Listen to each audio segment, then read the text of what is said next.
Nous avons reçu nos partenaires du ministère de l'Urbanisme et la direction du cadre de vie pour mettre en place un comité de gestion du cadre de vie de Grand Dakar. Donc nous avions convoqué l'ensemble des acteurs de développement, etc., les délégués de quartier, les membres de la commission environnement, on appelle ça les délégués de quartier, les conseillers municipaux, les Badjenougo, tous les acteurs qui interviennent dans le cadre du développement urbain. Alors, maintenant, on a expliqué le besoin de mettre en place ce comité pour centraliser l'ensemble des moyens que le ministère peut octroyer à la commune afin que la gestion se fasse de façon très professionnelle. Au lieu que les groupements, les associations s'adressent directement au ministère, tout sera géré ici au sein du comité basé au niveau de la commune de Grand Dakar.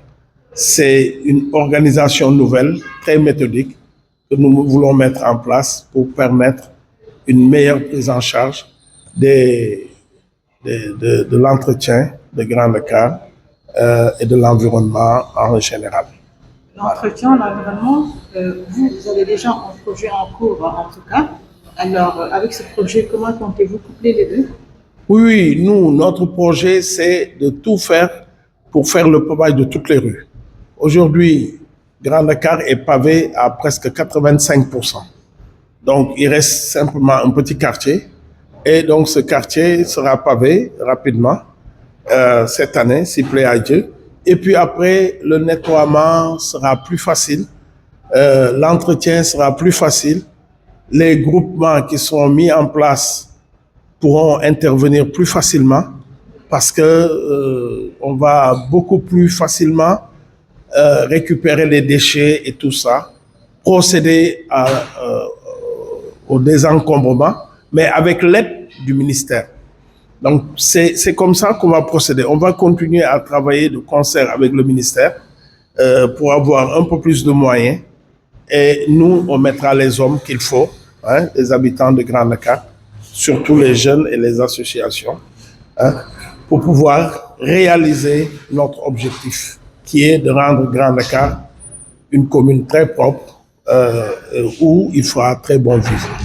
Alors, sur ce, quel est le message que vous voulez lancer à l'endroit des populations? Oui, on va lancer un appel pour leur dire, venez participer parce que c'est vous qui habitez le quartier. Donc, le quartier doit être nettoyé par les propres habitants. D'autres ne viendront pas d'autres communes pour nettoyer ça.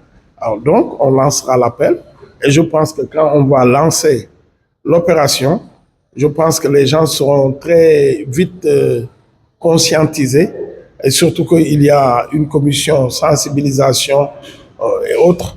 Et donc, on aura, je pense, fait passer le message pour que les populations puissent adhérer.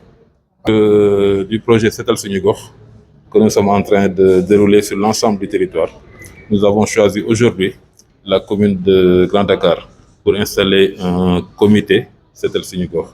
Ce comité est composé essentiellement des responsables ou des délégués de chaque quartier, des jeunes, des ASC, des Badjenougo,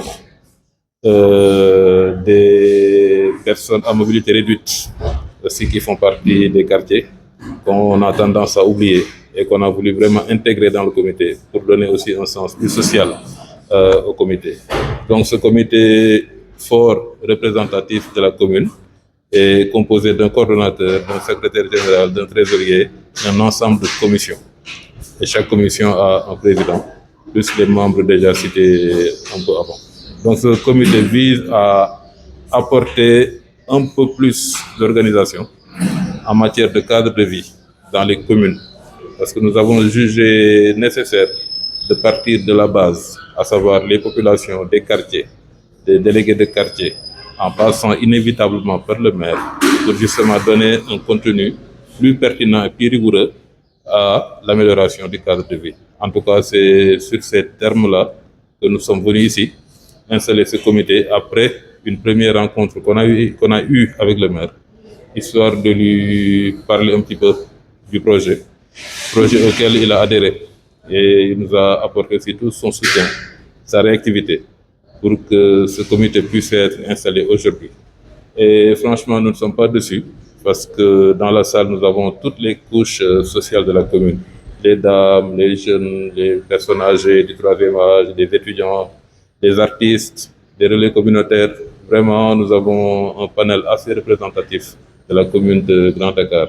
Donc, que Grand Dakar, par le biais de son maire, soit remercié vivement et que la Direction générale du cadre de vie et de l'hygiène publique s'engage aussi à vous accompagner dans l'amélioration du cadre de vie. Alors, outre la formation, qu'est-ce que vous comptez mettre pour accompagner la population? Nous avons 3 types ou 4 types d'accompagnement destinés aux populations des communes. Nous avons des actions que nous menons régulièrement à travers tout le territoire, à savoir des actions de désencombrement, histoire d'enlever un petit peu l'occupation illégale de la voie publique. Nous avons des opérations de nettoiement. Après le désencombrement, le nettoiement. Après le nettoiement, il y a aussi des opérations prévues en termes d'aménagement paysager. Et tout après, on a aussi des campagnes de sensibilisation. Sensibilisation en faveur du cadre de vie que nous considérons comme un tout, un grand ensemble dans lequel il y a des questions de santé publique, des questions d'environnement, des questions de logement, des questions d'aménagement paysager durable. Donc tous ces éléments-là qui composent le cadre de vie nécessitent une sensibilisation à partir des plus jeunes, des enfants, à travers les écoles, à travers les lycées, les universités, toutes les catégories socio-professionnelles tout simplement de la commune. Donc ces types d'opérations que nous menons seront, Inch'Allah, après validation de la feuille d'action de la commune, ces opérations seront menées ici, Inch'Allah.